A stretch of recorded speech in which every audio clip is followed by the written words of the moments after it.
You have been studying it your entire life. You literally use its principles every single day to navigate the modern world, but consider the ultimate philosophical challenge regarding the very foundation of all cultured minds. We are going to uncover the deepest mystery in human knowledge today, and that is the true essence of mathematics. We are absolutely not talking about rote memorization or lifeless calculation here. Oh no, we are talking about a living, breathing, intellectual adventure. Welcome to this explainer where we are diving headfirst into a subject that quite literally shapes reality itself. For more than 2,000 years, having some familiarity with mathematics has been the indispensable foundation of an educated mind. It is kind of the intellectual equipment we all need. Yet let's be honest, most people have never truly grasped what it is at its absolute core. So today, we are using a true masterpiece as our map. I am talking about What is Mathematics by Richard Current and Herbert Robbins, which was brilliantly updated by Ian Stewart.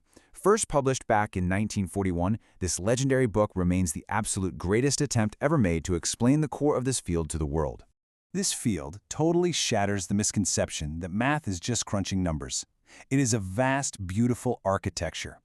We have arithmetic, focusing on the nature of numbers, geometry, exploring forms and constructions, topology, dealing with surfaces and deformations, and the calculus, capturing motion and limits. Let's get right into it. Section 1.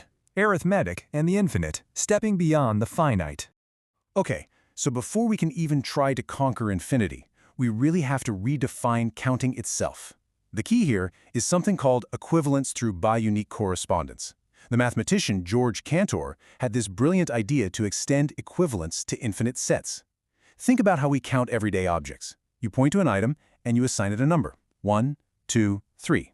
Basically, you are establishing a one-to-one lock between the physical object and the mathematical symbol. It seems remarkably simple, but believe it or not, this exact definition is the magic key that unlocks the infinite.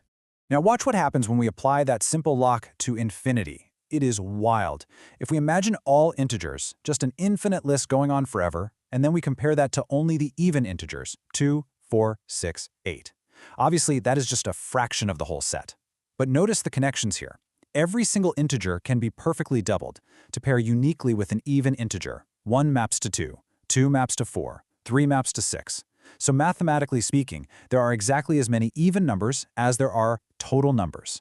Quran actually points out a pretty shocking revelation here. This perfectly contradicts the deeply familiar truth that the whole is greater than any of its parts. In our finite physical world, this makes absolutely no sense. But this elegant little proof demonstrates exactly what kind of mind-bending surprises are waiting for us when we enter the infinite domain. And the paradox gets even deeper when we tackle fractions, more rational numbers. You would naturally assume there are vastly more fractions than whole numbers, mainly because they are packed infinitely dense between any two integers. But Courant walks us through this completely hypnotic logic. If you arrange all fractions in an infinite grid, trace a continuous zigzagging diagonal path through them, and simply eliminate the duplicates as you go. While by doing this, you flawlessly count every single fraction without leaving a single one out. They, too, are perfectly equivalent to the counting numbers. It is just brilliant. Notice how rapidly this book accelerates from basic counting to highly advanced theory. Quran uses this argument about enclosing these points in tiny, shrinking intervals to prove something that sounds totally absurd. If you try to cover all these countable fractions on a number line, you can actually do it with a total length that is practically zero. In advanced mathematics, they call this measure zero. Literally, in just a few pages, our fundamental understanding of distance and space is completely rewritten. And the surprises just keep coming through the sheer power of algebra. We can define irrational numbers, like the square root of 2, in a stunningly beautiful way. We set x equal to the square root of 2 minus 1, and then rewrite it as x equals 1 over 2 plus x.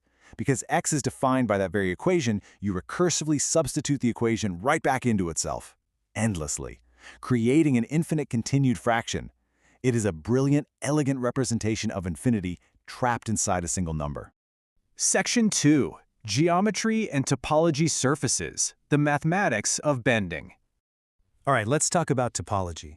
This completely redefines how we view shapes. Courant asks us to imagine a geometric figure drawn on a thin sheet of rubber. Now, you can stretch it and twist it in literally any manner you want, as long as you do not tear it or fuse distinct points together. Under this continuous deformation, a rigid, pointy triangle can be smoothly stretched and rounded out until it becomes a perfect circle. So to a topologist, the triangle and the circle possess the exact same fundamental properties. But there are absolute limits to this bending. Compare a solid sphere to an inner tube, or what mathematicians call a torus. Courant highlights this as a hard topological barrier. No matter how much you stretch, pull, or deform that solid sphere, you can never mold it into the shape of an inner tube without violently punching a hole right through it. You would have to physically tear the very fabric of the shape. It beautifully defines the fundamental rules of space. Moving on to Section 3, the calculus of change, capturing motion and limits. The depth Courant provides here is just staggering.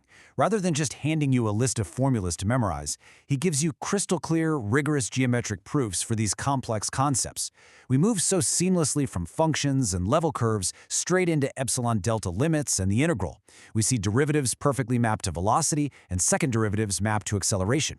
His intuitive proof for the limit of sin x over x as x approaches 0 is elegant beyond words. It captures exactly how things change and move in the real world. It is definitely worth pausing for a second to reflect on the human element behind all this brilliance. 1933. That is the year Richard Courant, who was a brilliant German-American mathematician, was forced to flee his homeland.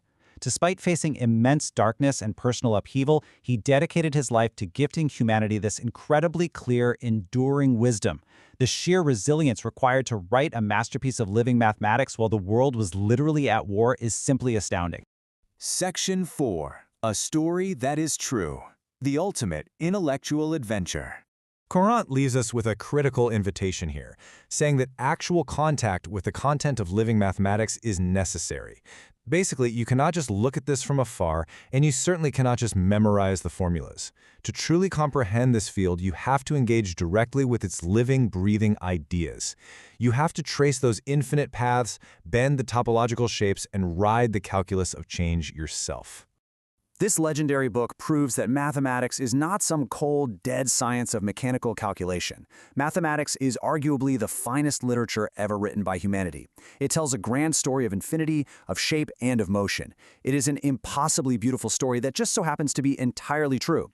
I highly recommend opening Courant's book and experiencing this adventure firsthand, because it really makes you wonder what other profound truths about our universe are waiting for you, hidden just behind the veil of a simple equation.